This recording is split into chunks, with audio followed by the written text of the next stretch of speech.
How are you? Oh, you're coming out? What's she editing? I was editing Dexter. What do you guys suspect, or what do you guys know about what happened? Police are speaking with 13-year-old Hunter and his twin brother Levi, and while they appear clueless now, one of them has just committed a gruesome murder. We need to talk to essentially each of you, and we're wondering if we can go down to the police department. I don't know what's going on. Neither do I. As the weeks-long investigation continues, detectives discover that these are no ordinary boys. One of them has spent years obsessively researching serial killers like Ted Bundy. Now he believes he's executed the perfect murder and can outsmart police. But a series of childish mistakes would cause his violent fantasies to slowly come to light, leaving his family and the entire town in utter shock as the monster they feared turns out to be a 13-year-old boy. Find that fool. Yes. And he needs to die. It's not possible. There has to be so many blood evidence. What happens now? He's only 13. There's two types of people in this world. You've got monsters, you've got people who make mistakes. If it's a murder, then it would be a monster, right?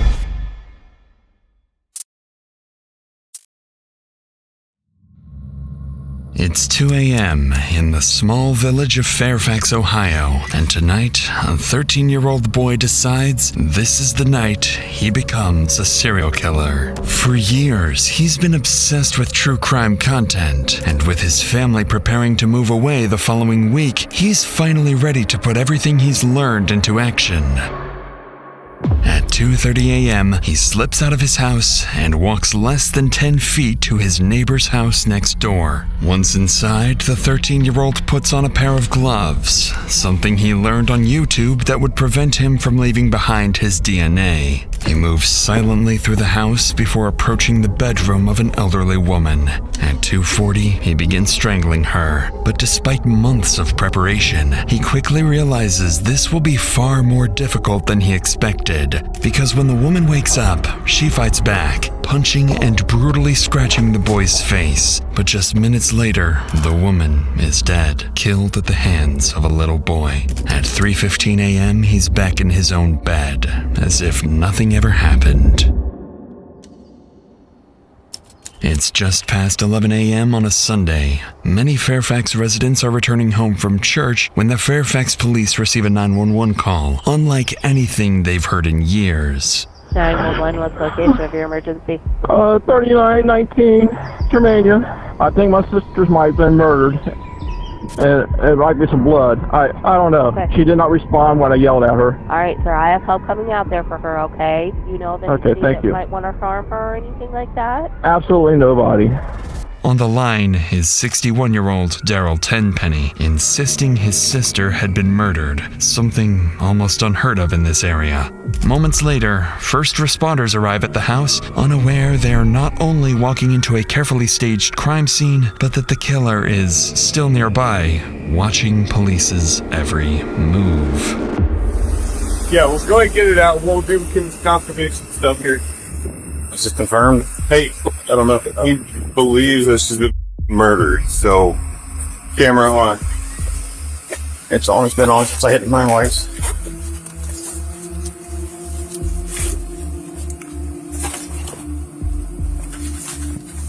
Hold. Rigor. Just try to touch as least as you guys can. Do what you guys got to do. Yeah, no. So you have blood. Did he cover her up? I don't know. The dispatch said that he found her with a pillow over top of her. I don't know about peroxide and cleaning chemicals. That's different. A lot of cleaning chemicals. Pepto-Bismol. She drank it. I don't know. Well, let me go. You want the monitor? We have rigor. On the bed lies 64-year-old Sheila Tenpenny, partially clothed and deceased for what appears to have been several hours. As officers continue to inspect the house, they notice nothing appears to be stolen, supporting their working theory that Sheila may have taken her own life. And with that assumption comes the first accidental success for the 13-year-old killer, convincing him he's already outsmarted the police. However, what officers spot next would flip this theory upside down. It's just a female DOA on Germania. Just kind of odd, all over her face and some chemical Hair around the underneath, house. blood and hair underneath her fingernails. Blood splatter around the bed. The guy that found her said the door was open, and he said that he told the squad that he thinks she was murdered. So We'll get. I don't see blood from her. So that might not be from her. Who knows? That's police work, man. I don't mean to overstep. No, you're good. Pills? Yeah. I mean, it's possible. Yeah. While the blood and hair beneath Sheila's fingernails certainly raise suspicions, investigators still refuse to rule out the possibility of this being self-inflicted. But before they send Sheila's body for autopsy, there's still something that doesn't sit right with them. They're baffled by how certain the victim's brother, Daryl, seemed that his sister had been assaulted before paramedics had even suggested that possibility. And with that statement alone, he has unknowingly made himself their first suspect. So they decide to ask him a few questions. How you doing, sir? Oh, I mean, obviously not great. I'm Officer Moore, Fairfax Police Department. When's the last time that you do you know?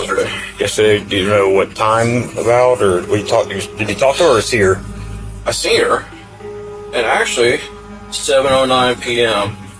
is the last message I got from her. Was there anything? Was she struggling with anything? No. I mean, mentally, physically? No, nothing at all. No, she's pretty happy.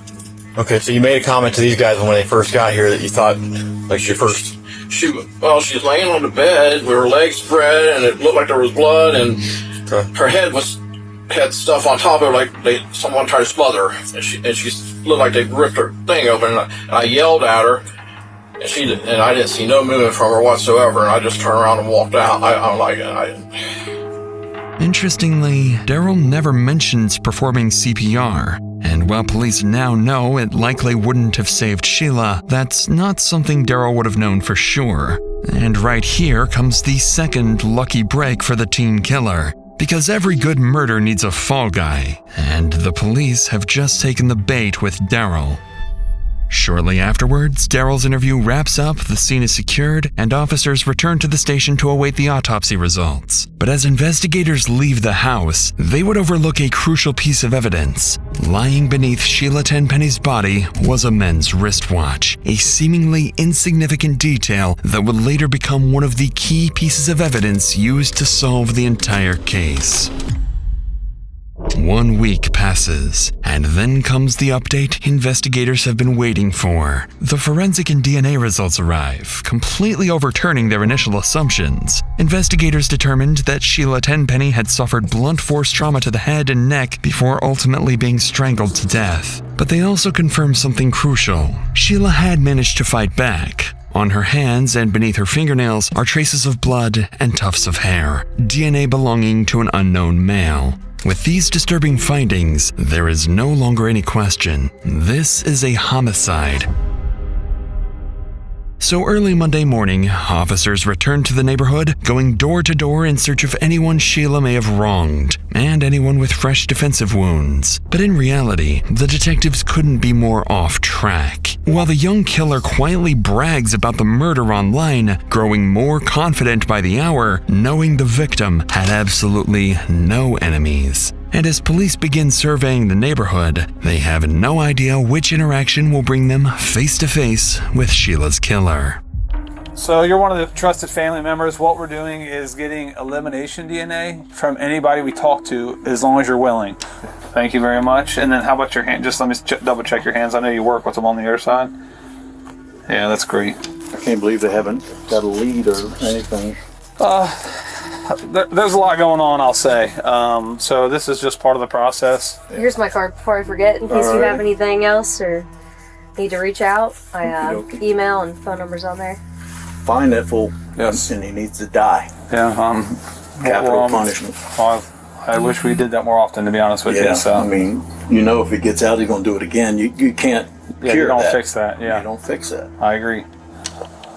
Okay, you're good there. I'm gonna come up here. So I know this is a pain in the ass, man, but I definitely appreciate it. So you guys think this is a random thing, or? I want to say no.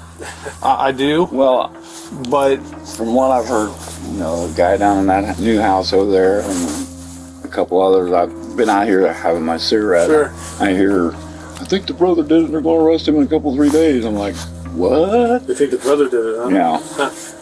Why? Any reason why they think that? I don't know. That's just speculation right now. That's interesting.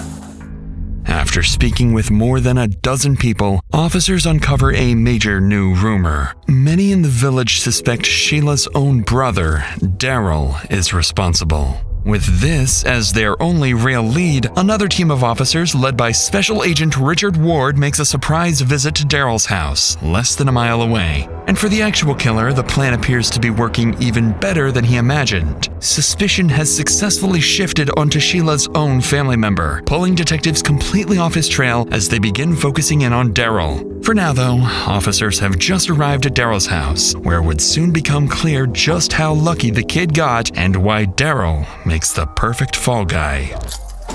I'm still getting a little lost with my mother, and I have not straightened anything out. And now I got more to deal with. Whoa, you weren't lying. Yeah. Well, these are right here, all these boxes. Where do you hang out at? Oh, in here. Oh. Hey, I need to ask you a favor. Remember I got you swabs? I need you one more thing. Could you just show me your shirt, underneath your shirt, that you don't, I just want to make sure, I want to satisfy myself. I don't think you would ever hurt anybody. No, especially my sister. Okay, throw your shit back on. So you have any idea when the funeral's going to be? Well, we don't have. They won't release the body yet? I don't know. Nobody's contacted us. I was going to send you a message this morning and say we are okay with that because we want this person caught. Right. Suffice it to say, Detective Ward is taken aback by Daryl's unusual living situation, but still, no scratches. And so the investigation takes a step back. There is seemingly no one they can tie to the murder. No enemies, no leads, nothing. But that's because they're looking at this crime completely the wrong way.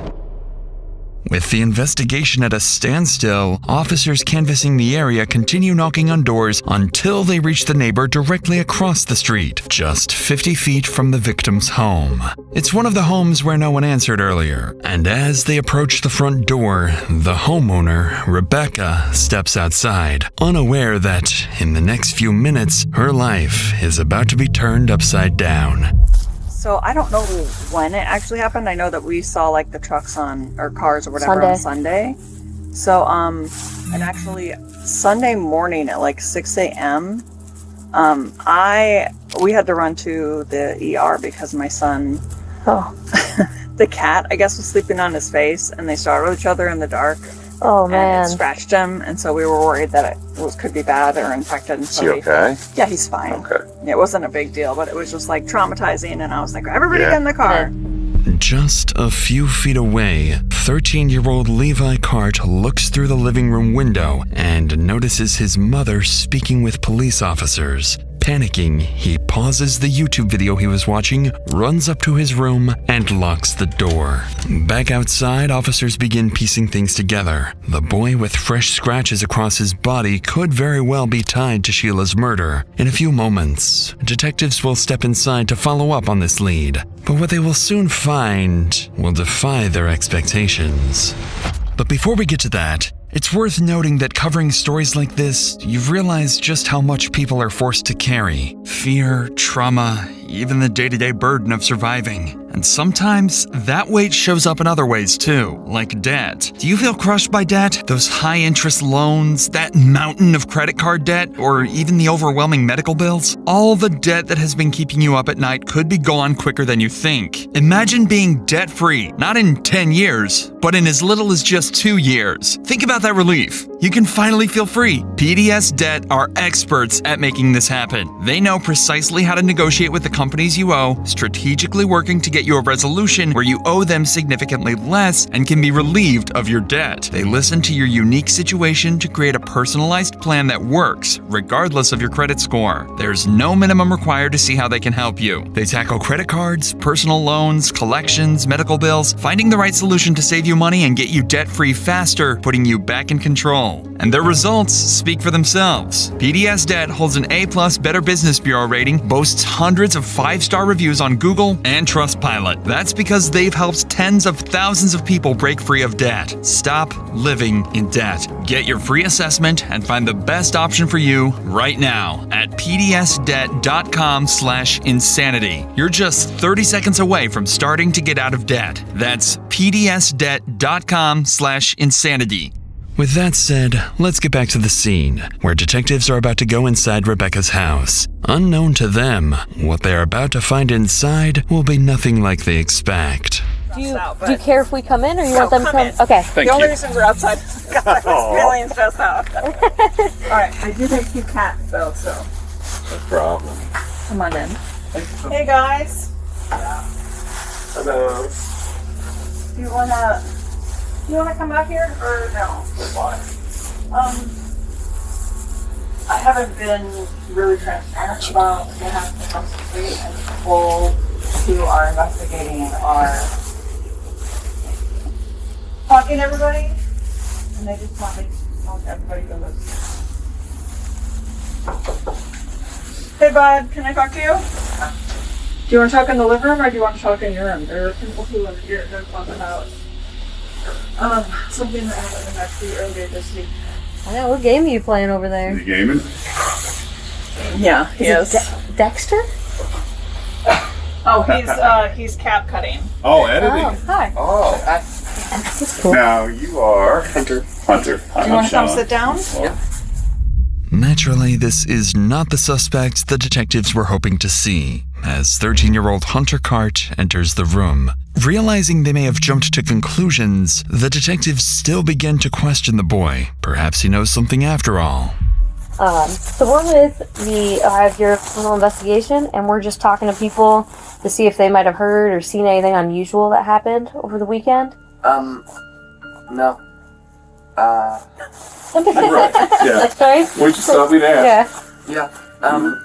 My brother got into an injury and he had to go to the ER. Yeah, I got really sick and started vomiting and stuff. So How were you feeling? Getting better? A lot better. But That's good. that whole day was just kind of a blur for everybody. Unless it's something that happened a long time ago that's memorable. It's not really something I remember unless it is really, really brought up. Although Hunter is unable to provide any new details, he seems fairly cooperative and willing to help. His twin brother Levi, on the other hand, is still in his room, refusing to come out. Earlier, their mother had mentioned Levi was editing Dexter, a crime drama centered around a vigilante serial killer, a show both detectives are all too familiar with. And it's here that detectives would begin to realize their initial hunch about Rebecca's sons may not have been a coincidence after all. Yeah, it's usually never quick, but that's actually Hey, Louis. pretty quick. Hello. Yeah. How are you? Hello. Out now. Oh, you're coming out now? What you editing? I was editing Dexter. Sometimes I edit, Yeah. but He likes to make videos for TikTok. Yeah. Oh, yeah. Oh, Yeah. nice. Yeah. You know? Yeah, me and Is Liz. that the cat that got you there on the nose? I don't know what Oh, happened. Tessie? We just Oh, that's we pretty both good. startled each other because my bed was right there, Yeah, his bed was out here and until all the lights were off. Oh, okay. So we've been knowing for a while that we needed to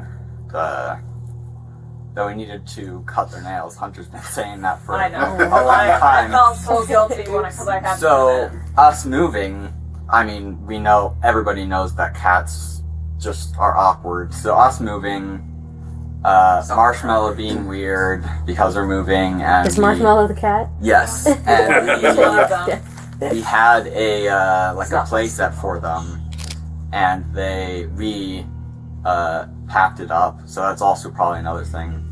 So yeah, me and him just randomly saw each other. He scraped me on the neck. I'm not sure if you can see. No, okay. Where else did you get it? Yeah. He kind of scraped me on my face a little bit. 5. And then mainly my nose. And I was nose trying was to the clean scary my one. I was trying to clean myself up. Yeah, it was 5 like- stitches. It was pretty deep. Pretty deep. It hurts So on your nose there. we went back to the house after we got out of the doctor, and then that's when we saw the ambulances. I don't know, a lot of it's a blur because I tried to clean myself up, so I was distracted in the shower. Okay. Interestingly, both brothers used the same word, blur, when recalling the incident. And while traumatic events, even something like death of a neighbor, can affect memory, what catches officers' attention far more is the way Levi seems to over-explain what happened. He claims the deep scratches came from a fight with a house cat, something officers find difficult to believe given the severity of the wounds. So, with this in mind, detectives believe that despite their young age, the brothers have given them enough probable cause to take the next step. The detectives ask to speak with Rebecca outside for a moment, where they request permission to collect DNA from both of her sons. Without much hesitation, she agrees. But when the three of them return, one of the brothers would have a very different reaction to being tested. Do you mind if I come? I can explain it to you. So He's feeling a little overwhelmed by this. Yeah, I just feel like I've been to enough doctors recently. I don't want to. So have you seen any like crime shows or anything? You know how we kind of do our job. Well, The medical stuff's a little different than the law enforcement stuff. But I don't know if she explained to you, but we're just going to swab your cheek, and it's not going to go into any database or anything. But we're going to compare it against stuff that we have. That makes sense. Okay. And it will take 2 seconds. It's just a Do I have to inside do the it? cheek. You don't have to do anything. Okay. But obviously, we're asking everybody on the street, and it would be super helpful if you could. Right. Alright. Okay. And you're Levi, right? Or you go Lewis. I Lewis? go by Lewis. Lewis. Okay. His name used It'll be easier if you sit down for your legs. Why don't you do it first? I can do it. I'll show you. guys are going to count Yeah. first. You're making him go in the hot seat? I can be the guinea pig too. It's whatever. Of course, I didn't look that all the way for it. The detectives proceed to take DNA swabs from both brothers, though Hunter and Rebecca are clearly far more willing to cooperate than Levi. But what one of the brothers doesn't seem to realize is that the more he talks, the more the Carte brothers begin to look less like witnesses and more like suspects. Lewis has a few scars on his back, but it's just from the surgery. Yeah, because my. Oh, see. Oh yeah, you could show them. Sorry. Oh, yeah. Oh, Well, it wow. looks pretty I never noticed. minimally invasive. Yeah. It was 2 years ago. Yeah. Yeah, it was a lot. Yeah, I have Hunter's worse scars than always that. Yeah, it So. didn't look like that. Yeah. Sorry, Very good. I keep mentioning things We that had a you don't good mention surgeon. without your permission. I find it for How does it feel to have yeah. any scars now? Dr. Stevenson. It's where they go in and they How does it feel to have test scars each now? nerve root that links to your leg. What do you guys suspect, or what do you guys know about what happened? Well, I can tell you this. It shouldn't have happened. And we need to figure out why it happened so that, hopefully we can keep it from happening again. Because we'd hate to miss some evidence. And if you've watched any TV, we don't want to be those cops that forgot to do this or look into that. We have watched plenty. They You know what I They mean, love so- watching the true crimes. It's kind of like I like TV, but brother. it's a lot differently. Yeah. Me and my brother, especially my brother, know a lot. I would say, definitely my brother knows a lot about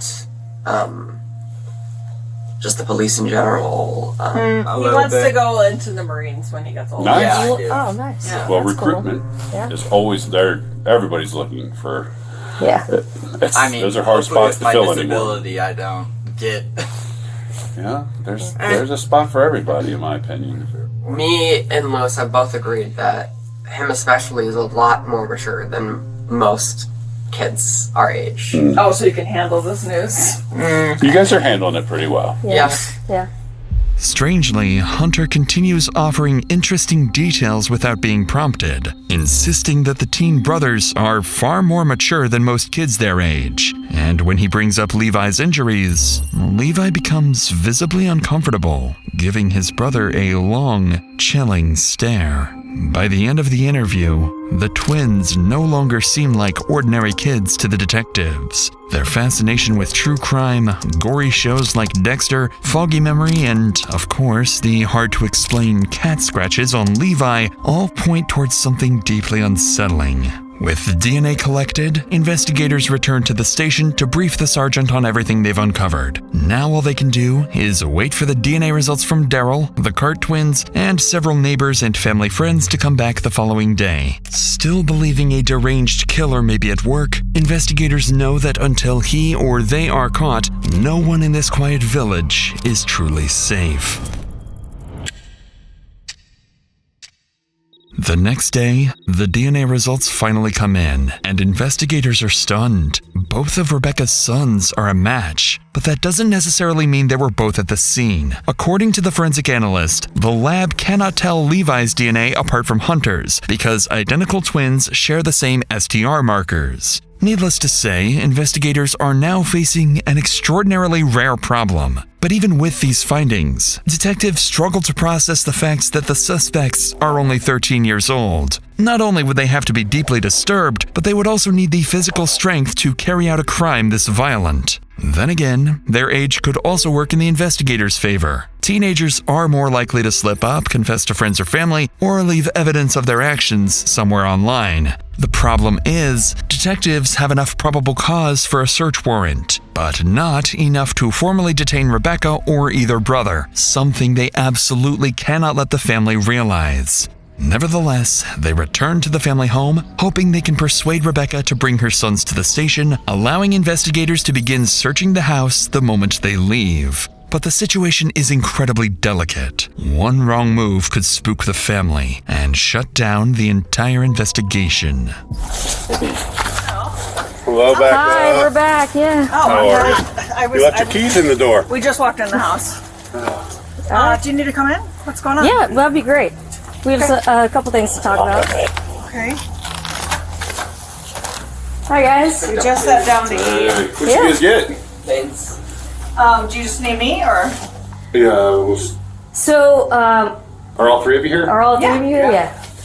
Louis? You go Do I need to be nervous? It's making me feel nervous. Relax, you're okay. You're good, yeah? You want to take a seat Yeah. somewhere?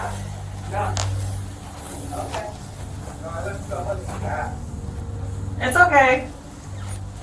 You want to go sit down so it's a little less weird? Yeah, come on in. Just relax. Yeah, you guys are good. Okay. Do you guys want to sit down here? Would you be more comfortable?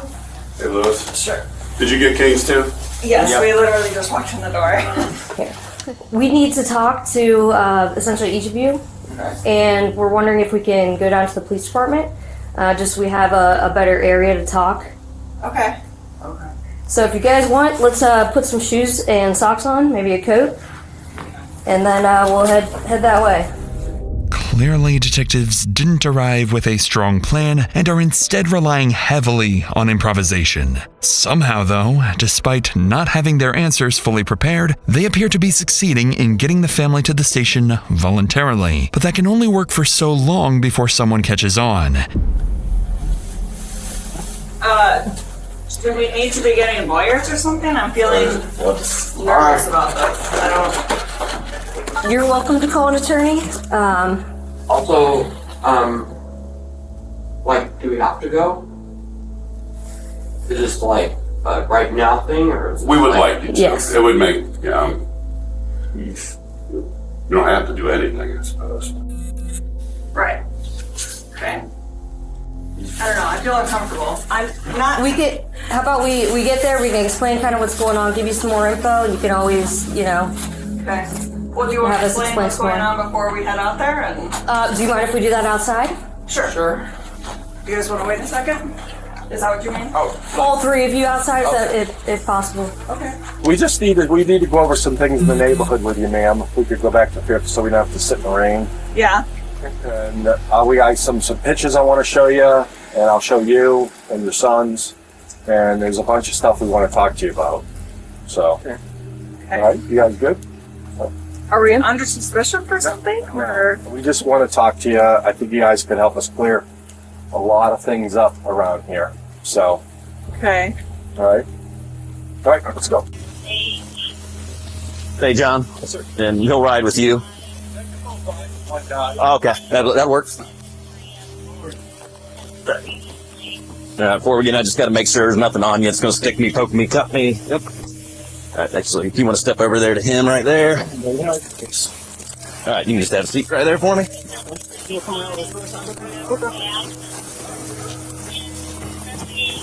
I do have to put this on you for the whole 3 blocks we're driving. You probably will put it, so. I mean, but there's nothing that we can't talk about. Yeah, I don't know what's going on. Neither do I. It's all very, very unexpected. My anxiety levels went through the roof. Oh. I don't know why there's so many, like, police vehicles either. Yeah, that's definitely what scared me. Seeing all the cops immediately pull up. Like, one person's there, didn't see that other cop pull up, and then I was just like, why are they... What's the reason I'm sure for it's, that? I don't know, maybe it's an intimidation tactic. I guess, but what? I don't know why are they would trying to intimidate us. intimidate us? Right.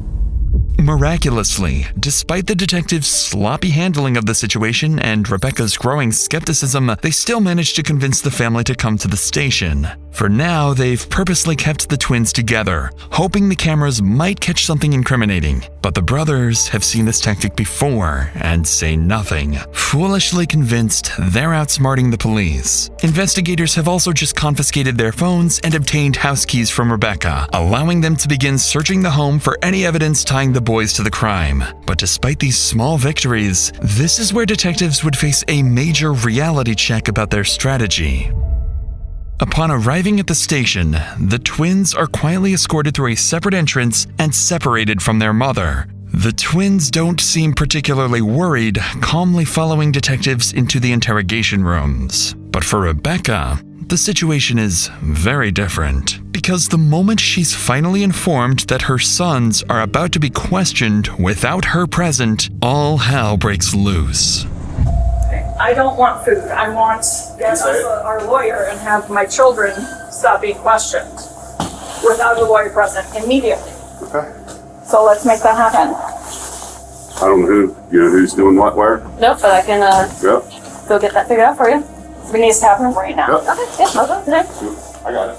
Then my slippers. We just got home from the doctor's office. Those and look canes. so comfy. They are comfy. Amazon? Not, yeah.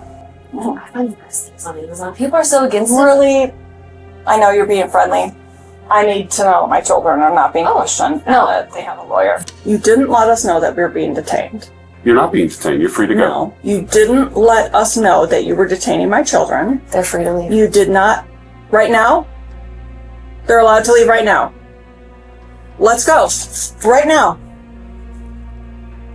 Right now. You said they're allowed to leave. Yes or no? You cannot take them. Clearly, this is not how detectives hoped things would go. Rebecca is furious, and not without reason. The detective just admitted that the boys are free to leave, yet does nothing when Rebecca demands exactly that. On top of that, her phone has been confiscated, making it impossible for her to even call the lawyer. It's here that the risk behind the detective's strategy, or lack thereof, becomes impossible to ignore. The advantage of this approach is that by withholding the real reason the boys are there, detectives limit the information the suspects can tailor their stories to, making contradictions and inconsistencies much easier to catch later. That said, when those suspects are minors and detectives need their mother's cooperation, this strategy can quickly backfire, undermining trust and damaging the legitimacy of the entire process. And unsurprisingly, Rebecca's outrage is only beginning as she storms out of the interrogation room in search of anyone willing to tell her what's really going on.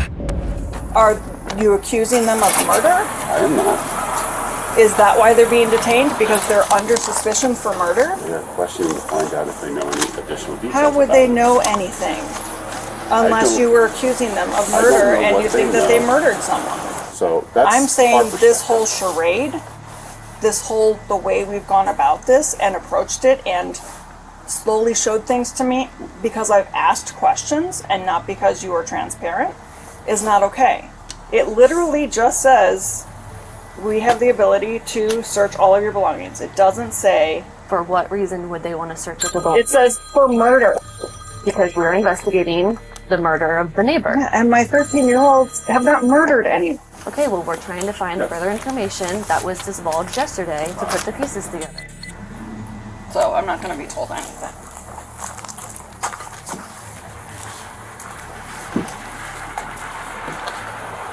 Why am I not being questioned?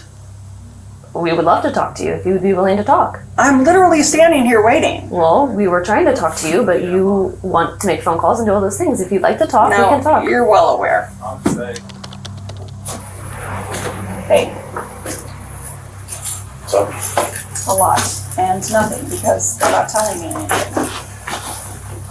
well, I would assume because I asked for a lawyer for the boys. He's saying because we talked yesterday. I'm asking him. Calm down. Sorry, I'm really worked up. I'm not being- I know. I understand. I understand. You have every right to be worked up. I'm just trying to sort it out. All right, I'll let you do So your thing. under what grounds are they being questioned? What prompted them? There was a murder that happened across the street. I understand that, but what specifically about our boys is causing you guys to bring them to the station for questioning? Those details I don't know because those investigators know more about that than I do.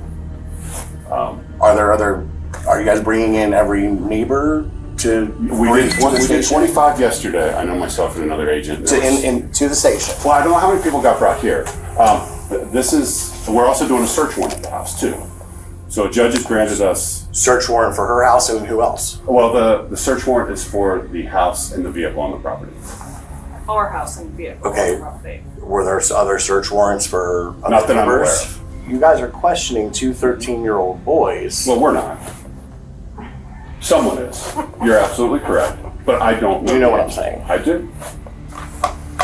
This is why we need our lawyer down here now. We need to make this happen. I don't have a phone. So this needs to happen on your end. Immediately. Whoever we call. After getting little to no answers from the detectives, the twins' father calls a lawyer, hoping he can intervene. But even with legal counsel now on the way, detectives press forward with the interviews, fully aware of the risk they're taking. At the same time, ever since the boys left with the police, a search of their home has been underway, and very soon it will begin yielding crucial evidence for the interrogations. As both brothers wait for their interrogations to begin, it quickly becomes clear that one of them is about to be treated very differently. Because Hunter had been significantly more talkative the day before, detectives opt for a more casual, friendly approach, and even his interrogation room reflects that. Levi, on the other hand, is placed in a cold, cramped room, subjected to the kind of interrogation tactics typically reserved for an adult suspect. Based on the scratch marks alone, detectives strongly suspect Levi is the killer, but there is still nothing ruling out the possibility that Hunter may have helped him, especially after learning that Levi has significant mobility issues. Now, with a lawyer on the way to the station and two furious parents pacing outside, the clock is ticking. So detectives split into two groups to question the boys simultaneously. And as the questioning begins, Hunter's interview escalates far quicker than expected, because there's something he needs to get off his chest. Just so you know, I don't feel pressured doing this. You don't? Of course I feel a little pressured, but I don't feel like I have to sign those. Okay. I just know it's more suspicion is put on me if I don't answer any questions. So. Well, yeah, we're here to talk, ask questions, get your story. I know you told Lauren a little bit. Can I say something? Yeah. I want to say, I don't think my brother would be able to do anything like that. But because that day he got scratches on his face, because of that day it all seems like a very wide coincidence, you know, because of course his cat was his face was scratched by a cat. We talked about it, and it certainly looks like Lewis has some, like, the coincidences are there. At this early stage of the interview, Hunter, completely unprompted, begins talking about the scratch wounds, which he believes are the most concrete evidence against his brother. But while he frames it as a coincidence, back at the house, police executing the search warrant notice something that immediately casts doubt on the story. On Rebecca's bed, they find the family cat, Marshmallow, sitting completely calm. But more importantly, the cat's claws seem far too small to match the injuries on Levi. This information is relayed back to detectives at the station where Hunter and Levi are being interviewed. And while Hunter appears eager to talk, Levi's interview is moving far more slowly, as detectives focus on building rapport and choosing their words extremely carefully. So seeing just how much more talkative Hunter is, investigators keep their focus on him for now, hoping he can offer further insight into his brother, or perhaps even turn on him. He had extra, red scratch marks on his face. I mean, that seems obviously suspicious, but like I said, I don't think he could do something like that. I'm gonna keep saying this, but this makes me feel really upset because a lot of evidence is piled up against him, but I don't know if you guys suspect him of anything, but I truly don't believe he could do anything like that. Even though he has all these things. He's never talked about anything like that with you? Because we agree anything with you. Like what?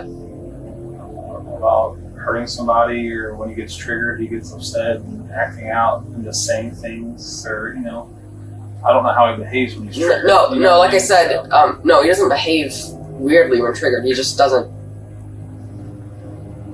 He's just quiet. It's upsetting for him. He started crying when he got back to this house because he said he never gave us an explanation as to why he's triggered, but. Interestingly, although Hunter describes the suspicious behavior he's noticed from his brother, he continues to insist that Levi could not actually be responsible for the murder. But detectives can't tell whether his reaction is genuine or part of a calculated effort to distance himself from the crime. At this stage, though, they're fairly certain Levi is the culprit and decide it's time to stop speculating and focus on something more concrete. So they turn to a key piece of evidence Hunter can't deny. Something they had kept hidden from the twins. A watch recovered from beneath Sheila's body. One investigators initially dismissed, but now strongly suspect belongs to one of the two boys. And whether he realizes it or not, what he says next would seal their fate. You recognize that? That's Lewis's farm. That's Lewis's watch. Lewis's watch? Yeah. Okay. Alright. What do you think about that? What do you mean what I think about that? Okay, let me widen it out. That's the picture. What do you think that's the picture of? Try to take some deep breaths, okay? We don't have any of those blankets. Right. It's not your house. No, I remember him saying that he lost his watch. And when did he say that? After he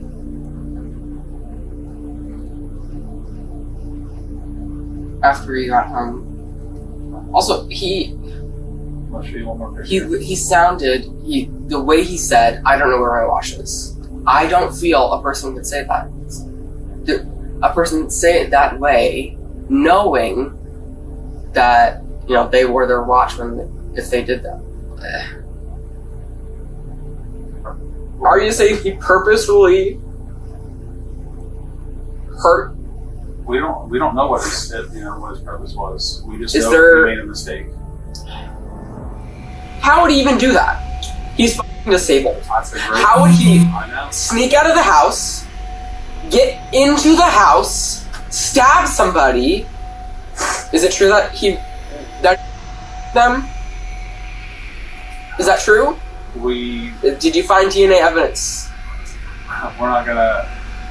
Yeah, so. There's no way he would do that. There's some stuff that happened that we can't give you details about. There's no way.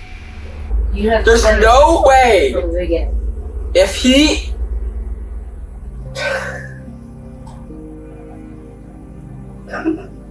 There's no way.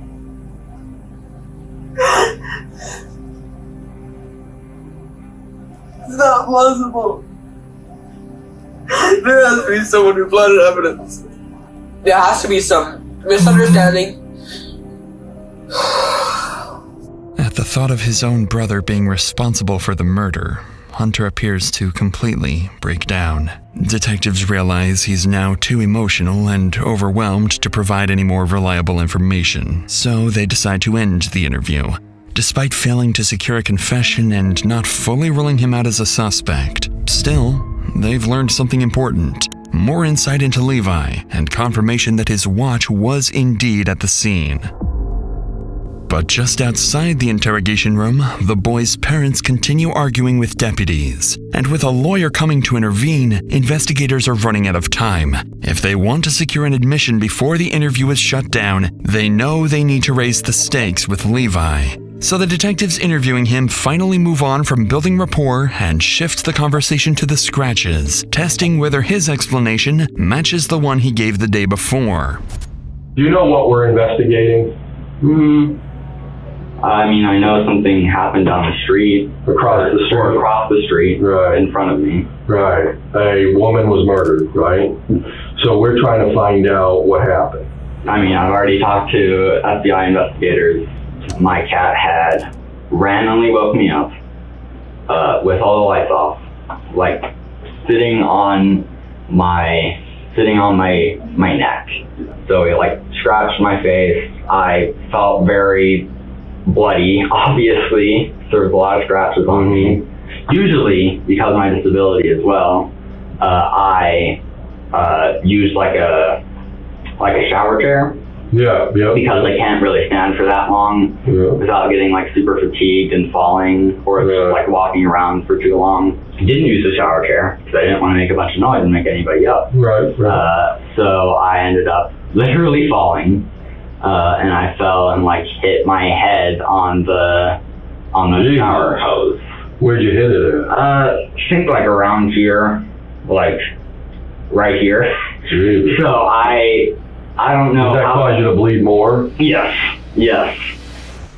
As Levi once again over-explains the incident, detectives notice he makes a point of emphasizing that the injuries became worse after he slipped in the shower. But something else in Levi's account immediately stands out. After mentioning his medical condition, detectives recall reviewing his records and discovering that Levi has cerebral palsy. This brings the detectives back to an earlier question. Not only is Levi just 13 years old, but his disability raises serious doubts about whether he was even physically capable of carrying out such a violent attack on his own, especially considering Sheila fought back. Investigators know Hunter is physically stronger, has no disability, and shares many of the same interests in true crime as his brother Levi. At this point, detectives are realizing they may have prematurely cleared Hunter, treating him more like a witness than a suspect, and in doing so, may have lost their chance to implicate him. But with the pressure mounting on Levi, this may be the perfect opportunity for him to turn on his brother. And for the first time during his interview, the bond between the twins is about to be truly tested. We get in and like 15 minutes later, Mom starts seeing a bunch of sirens outside, and she opens the window and she's like, "Oh my God, something happened to Denise." And me, already in a panicked, weird state, I kind of started feeling emotionally triggered. And when she said there was a bunch of ambulances outside, I started to freak out even more. I just felt even worse because Mom had said that something had happened to Denise, our neighbor, right in front of us. And I started feeling even worse, just to the fact that the same night that something happened, or something like that had happened, that I had an injury of my own. Although Levi never directly blames his twin brother for the murder, he seems more focused on how bad the situation already looks for him. And as the interview continues, it would only get worse. because detectives begin receiving critical updates from the house search that is still ongoing, and officers have started uncovering disturbing items. Inside Levi's bedroom, officers recover a journal containing violent writing and repeated references of wanting to kill someone. They also uncover a growing obsession with serial killers, books, online content, and material saved focused on infamous murderers, and in particular, Ted Bundy. Detectives begin to realize this was far more than just a morbid curiosity. Over time, what began as an interest in true crime had evolved into something far darker for Levi, and now detectives are left trying to determine whether this interest in violence had consumed them both. Because Levi and Hunter are twins, the blood DNA recovered at the scene is consistent with both of them, something detectives choose to intentionally keep from Levi. Instead, they plan to tell him that the DNA points specifically to him, hoping this pressure will make him crack. But if Levi is the criminal genius he thinks he is, he will easily be able to see through the detective's bluff. So, you said you've never been in Denise's house, never been... Okay. Do you know what DNA is? You ever heard of it? I've heard of it. Okay. So we're trying to figure out, and I want you to help me explain this, okay, why your blood would be in Denise's house. That's what we're trying to figure out. Well, I'm not sure. Because, I don't know, like, how is it my blood? Like... that's what we're trying to find out. Because I don't know why it would be in my house. I mean, in her house. Yeah, that's what we're trying to figure out. That's why we're even here right now. Oh. Remember we got those swabs from you? Mm-hmm. Well, we compared that to the blood in the house, and it's not only her blood, it's your blood mixed in with it. Wow. Through DNA testing.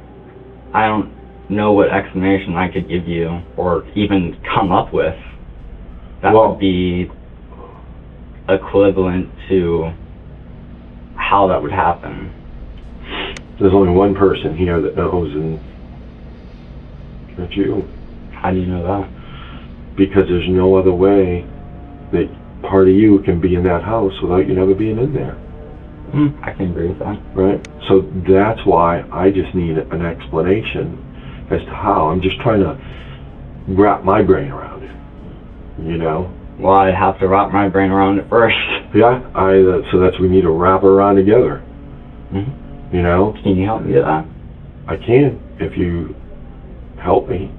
I can help you if you help me. How do I help you? By telling me the truth. I told you the truth, though. I don't think you're telling me all the truth. What? But I'm not lying. Well, I think you're about how you got hurt. We have your blood in her house, and we're trying to figure out how it got there. That's the bottom line. Well, that's the bottom line. I mean, did you get my blood from somewhere? We don't need your blood. We got swabs. I just mean, like, did somebody put my blood in that house for a reason? Oh, I don't know. Would you tell me? Would they? I didn't put your blood there. I don't have any enemies. I didn't put your blood there. I mean, I'm only 13. I don't know why anybody would put my blood in a house, but I mean, who knows? Is there any more questions you have for me, or like what? Well, I want to get past this, and we're not getting past it. You don't know, I don't know. So we're not resolving anything. Well, I'm not sure if we can resolve it if I don't know and you don't know. Does you know? I mean, listen, I wholeheartedly believe that there's two types of people in this world. You've got monsters, and you've got people who make mistakes. I think I disagree with that personally. Help us explain this. What do you disagree with about that statement? I just think that, you know, there's a lot of different types of people in the world. There's not monsters and people who commit mistakes. Well, I'm simplifying things in terms of, you know, a crime, a murder, right? There's two types of people who would commit a murder. There's a monster, and there's people who make mistakes. Like his example of the... Got carried away. Well, if it's a murder, then it would be a monster, right? Not necessarily. You don't think so? No. Still believing he's in control of the situation, Levi never asks for a lawyer or even his mother, and unsurprisingly, fails to catch the detective's bluff about his DNA. But while Levi remains convinced he's outsmarted the police, he has no idea that while the evidence uncovered in his room is already damning enough, what detectives are about to find on his phone will destroy any chance of walking free. Because before long, detectives would receive the final and most crucial breakthrough in the investigation. After searching the brothers' phones and social media activity, it begins to uncover a disturbing picture. Just one day after the murder, Levi writes, "This one was a fighter," and detectives realize this wasn't a spur-of-the-moment act. Levi had been planning a murder for months, with searches of how to choose the perfect victim, how to strangle someone, and how to defeat a police interrogation. And they would uncover even more evidence tying Levi directly to the scene. Not only was the watch confirmed to be Levi's, but inside his room, they discovered a shirt covered in Sheila's blood and gloves matching the ones from the crime scene. Now, even without a full confession, detectives know they have enough evidence to formally charge him. With this, both interrogations finally come to an end, and as a detective steps out to inform the parents that one of their young sons is an alleged killer, all they can do is stand in shock, silently waiting to hear their son's fate. Yeah. This is their dad. I'm Special Agent Ward with Beast Bureau Criminal Investigation. You see two of my colleagues here, my other colleague. Now, there's some certain things I'm going to tell you that we have that are bad, okay? Alright, that watch that we showed you was under her body. What? What? Yes. No! Okay, I have more things to tell me. I'm consulting with the Hamilton County Prosecutor's Office. He's only 13. Oh my god, oh my god, oh my god.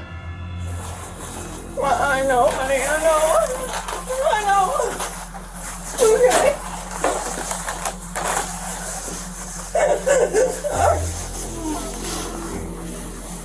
No, it's not true.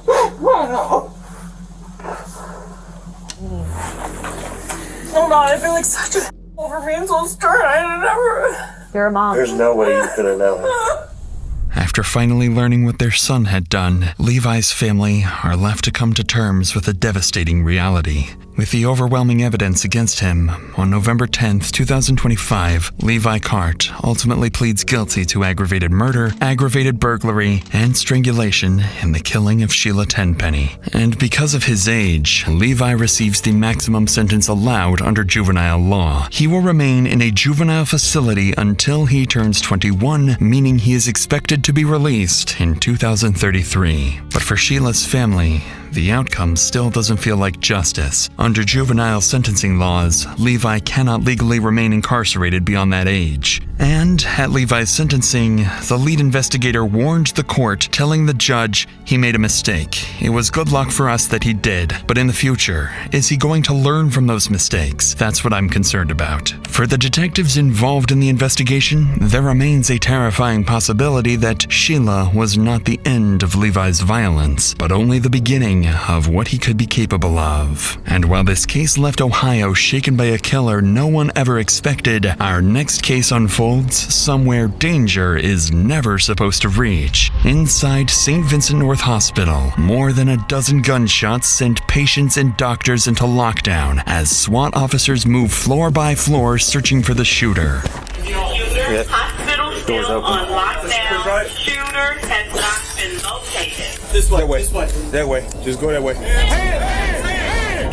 With one person already dead, more than 70 rooms, and a maze of hallways to secure, police are forced into an intense race to stop the gunman before he finds another victim. To watch this exclusive Dr. Insanity episode, along with 3 more episodes from our new Tubi series, click the link below and check it out now for free on Tubi.